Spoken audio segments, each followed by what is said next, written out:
Hello, what's up YouTube? This is me, Just Chris, coming back to you with another video. It's been about a week since I made a video, but I did want to update my experience on going to my little summer vacation, which was Australia and New Zealand and the Fiji Islands. The Fiji Islands was actually like a little free, not, I won't say freebie, but like a little special, unexpected, random, spontaneous trip that I took because it just worked out. So basically, starting from Australia, I decided to book a flight and go to Sydney, Australia. My expectations were that it was gonna be like, sorry, I kind of got like ADD, I can't sit still, so anyway. So basically my expectation was that I wasn't gonna like it. I've been to a lot of European countries, and they're not the most friendliest people over there. Not like South America, Central America, the Caribbean. They're just more open to like tourists and stuff like that. So I was thinking that Australia would be the same way. Well, Australia was pretty, the people were really nice. The food was really good. Some things I wish I knew before I went there. I wish I would have known how heavily populated with Asians that Australia was, because I didn't really do my research before I went. So I really didn't know what to expect, but it was lots of Asians there, and just all types of Asians, and knowing how to eat with chopsticks was very important. I did not know how to eat with chopsticks, so I was yeah, sometimes they didn't even have forks. They only had chopsticks as an option, so I was struggling, you know. So if you ever plan on going to Australia, you definitely need to learn how to eat with chopsticks first. Birds flying over my head. But anyways, I had an amazing time. The weather was amazing. It was actually winter time when I went, so it was just an amazing, you know, every day was really nice. You could just put on like a light jacket, and I walked a lot, so half the time I really didn't need my jacket. Like I said, the food was really good. It was super easy. Transport was super easy. Like, just literally just tap your own card from whatever country you're from. You don't even have to like get like the train card or the bus card or whatever like that. Just use your regular credit card, and I caught the bus, caught the train, everywhere. It was super easy to get around, and honestly I regret the timing that I went, because I went there and I shortened it up because I had a family reunion that I was trying to go to. But lo and behold, like, it was just so much to see. I met some amazing people, and they invited me to come back. But of course, I'm not going to be like going to Australia every year, you know. But it was just such an amazing experience. I just was not expecting it. I just met some really great people. And, you know, of course, we switched contact information and stuff like that. So that was really fun. During my period in Australia, I didn't really know what to do, so I just booked a flight to New Zealand as well, which all of this shortened up my time in Australia, and there really is a lot to see in Australia. So I am gonna have to go back one day to finish touring the continent. But went to New Zealand, went bungee jumping. Bungee jumping was so much fun. It actually ended up taking me 10 minutes to jump, almost 10 minutes, about maybe like 7 minutes to jump off. It was the most terrifying thing I've ever done in my life, but it was the most exhilarating. It was so much fun. I'm not even like exaggerating. And everybody who jumps get 20% off. They said like for a lifetime discount. So anytime I go back to New Zealand, I get 20% off. So that's good. New Zealand, I really didn't like so much because of where I was. I was in Auckland. A lot of people from New Zealand said that that's not the best city to visit, especially for your first time. I even met a guy who was from Auckland, and he was like, you need to go to Queenstown. But I didn't know the difference, and I thought that I could actually get to Queenstown from Auckland, like by train or something like that. But lo and behold, New Zealand is broken up into 2 parts and there's water in between one of those parts, or in between the both of those. I didn't know this, of course. I should have did a little bit more research. And I didn't want to keep buying a bunch of flights and like flying around everywhere. So I ended up, when I was in New Zealand, I kind of got bored after a few days. The food was not good. I did not like the food in New Zealand. The people in New Zealand were like, they were different than the people in Australia. I definitely liked the people and just the vibes in Australia better, in Sydney rather.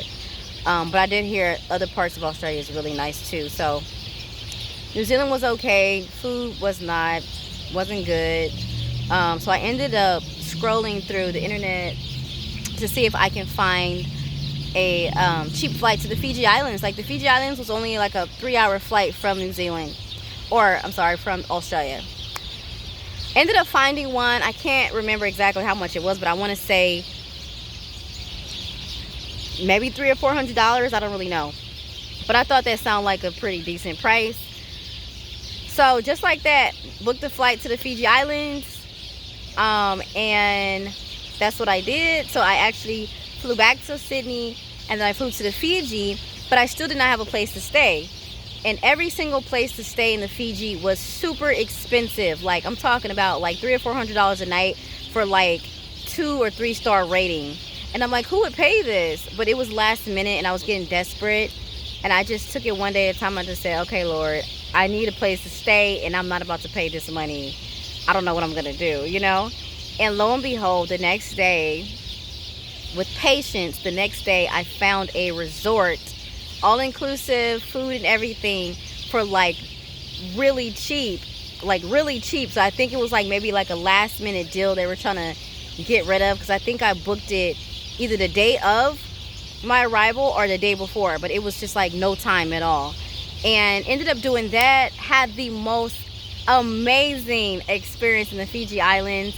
I did have one incident, I'll get into that later, but it was so much fun. I had so much fun in the Fiji Islands. It was just an amazing, beautiful place. Everybody is nice. As soon as I get off the plane, there's like the people dressed up singing you a song. That was super sweet. And then just everything. The food was really good.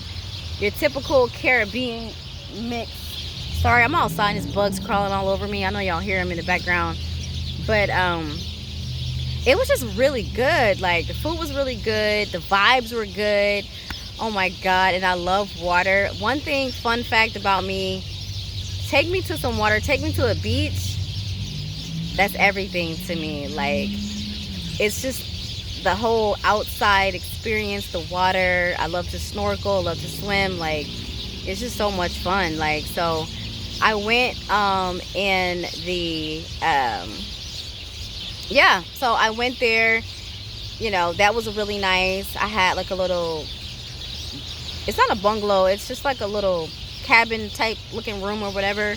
It was really cute and nice. And yeah, it was just a lot of fun. Like just waking up and going for a swim and the clear water, and oh my God, I'm sorry, I can't get enough of it. It's just so amazing to me. One day I'm gonna live in the Caribbean, mark those words. But yeah, so that's my experience, my little summer vacation going to Sydney, Australia. The flight was 15 hours. Flying there was and I should have wrote like all the little facts and stuff down because I'm trying to go off the top of my head. 15-hour flight. The flight was horrible on the way there. It's very uncomfortable. American Airlines, they're so cheap. They just put so many people crammed onto a plane. But anyways, American Airlines on the way there, uncomfortable. It was a flight attendant there. She was rude to me too. But there were some other flight attendants that helped me out and they were nice. Flight to New Zealand, I think there was only like an hour from Sydney, or maybe 2 hours. And then the flight to the Fiji Islands, which is really weird. So the flight from to the Fiji was 3 hours, but going backwards was 5 hours. And they said something about the altitude or something, the way the wind is or something like that. They said it makes it longer, which I never heard that before. But yeah, so that was my experience in the Fiji Islands and all the other places. Super fun. And the last part I'll say, I guess I'll go ahead and put it on this video, even though this video is kind of long. But basically, I went to the Fiji Islands, right? And I met this guy, and he was really nice. Oh shoot! Ugh. See, I like being outside, but I don't like bugs. Anyways, there was a guy who was helping me. He was really nice. He was in one of my videos. I'll just put that out there. What ended up happening was he became a stalker, and he actually violated me. I was hanging out with him, and he was really cool, really nice. He didn't give me any flirtatious vibes. He didn't give me any vibes of like anything like weird or anything like that. He was just very professional the entire time. And one night he said, I want to hang out with you tonight, you know, is that possible? And I was like, okay. So we had like a day where we were singing all night long, dancing and stuff like that, like in a little meeting room or whatever like that. So it was really late, about midnight, and apparently he was like upstairs watching me the whole time. And he was like, hey, but I was getting ready to walk back to my room. He was like, hey, can we still hang out? And I'm like, okay, you know, it's late, so I don't know how much we're gonna be hanging out. And he said, I'm really excited to ask you something. And I was like, okay. In the back of my mind, I was like, he better not try to ask me for a kiss or nothing. So lo and behold, he asked me, can he come and sleep with me? And I was like, it kind of turned me off, because I was just telling somebody the day before that he was so nice and so professional, not flirtatious like most men, nothing like that. So I was literally just telling somebody that. So for him to backdoor and ask to sleep with me was it just made me uncomfortable. It made me upset, actually. So I cut our conversation short. So I really was only talking to him for about maybe 7 minutes. So this is about 12:15 at this point, at night or whatever. And I remember I said, well, I'm about to go back to my room and take a shower and go to sleep. And I really shouldn't have said all that. So apparently during like the island, he acted like he split and went his way. He said, okay, well, good night. And you know, oh, before we went our separate ways, because at that point, like I said, I was done with the conversation. I'm like, okay, clearly he's trying to sleep with me. I'm not interested. So what I ended up doing was, you know, I got up and get ready to go to my room. Before I went to my room, he was like, so like, am I gonna get to sleep with you before you leave? And I'm like, this dude just doesn't get it. And I know you're probably thinking like, did you say it like in a funny way or joking? No, I was very stern with him. I was like, no, I'm not sleeping with you. I'm not interested in sleeping with you. And he still asked me that second time. And I'm like, this dude, like, now, I will say the man is not a bad looking guy. You know, got a nice body, all of that. So maybe a lot of Americans or whoever else, girls come by, and maybe it works for him and he don't have to try hard. But I still think there's a level of respect that you need to have for people. So anyways, he basically was like, you know, asking me this, and I said no. So fast forward, I don't want this video to be too long, but fast forward, I went back to my room and got ready for the shower. Well, I had to take a shower outside, in the outside showers, because it's an enclosed thing, but it's still outside. And I had to do that outside because the shower in my room was scalding hot. I'm talking about, it was so hot to where you cannot even brush your teeth with the water or anything. It's just so hot. And I took a shower. So I'm in the shower like anybody else would be in the shower. You don't have on any clothes. And I turn around to like wash my back off, and I can see the door to the stall, and I literally see him like bent down on his knees, like peeping at me. And I'm like, it like made me freak, like it freaked me out. I'm like, what the heck? This dude is so bold. Like, I could clearly see your legs. So I like screamed, and I was like, hey, what are you doing? And he just got up and ran. He just like zoomed off. And I just felt so violated. And that's like one of my big, maybe I watched too many scary movies. It's like one of my big things that I'm always afraid of is something happening to me in the shower.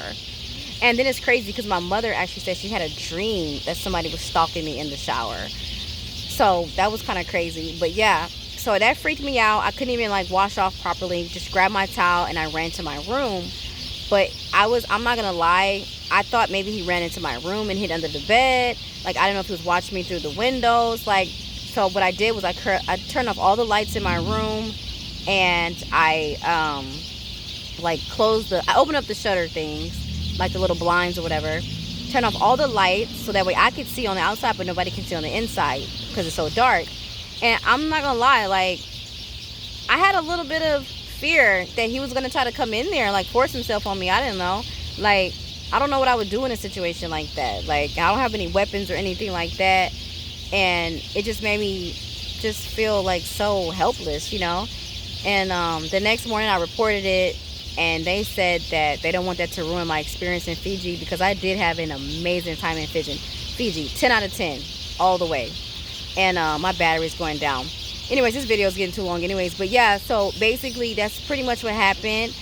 And I didn't let that moment completely ruin my time in Fiji. But of course it made me a little bit more nervous walking around at night and stuff like that, because I just don't know how many girls he's done that to before, and I just don't know what will make him so bold to pretend like he's walking to his place but really stalking me, you know. And just like the movies, it was crazy. But yeah, when I told the lady the next day, the owner, she said she shipped him away to the different part of the island, different island, because the Fiji is made of different islands. She said she sent him away to a different island. He's not allowed to work there anymore because he's making guests uncomfortable. And she's like, I need you to write a statement, you know, don't ever worry about this again. So they moved me to a different private room. So that's why, go back and watch my other videos. In my other videos from the Fiji, you'll see me in different rooms. This is why I had to change rooms so many times. But anyways, this is a long video, but this is my experience that I had, my little summer vacation. It was a lot of fun. And like I said, I'm not going to let that one incident, I didn't let that one incident ruin my entire trip to Fiji, because it was absolutely amazing. Would I go back to the Fiji? Absolutely. Absolutely. I would not fly Fiji Airwaves. That'll be for another video. But yeah, I wouldn't fly with them. But yeah, so anyways, that was my little spill, 17 minutes. That was my experience this summer. It was so much fun. And I have been to like every continent at this point except for Antarctica. So I'll be going there at some point in my life, God willing. But yeah, so that's it for today. I'll go ahead and turn it off from here. Thank you for watching.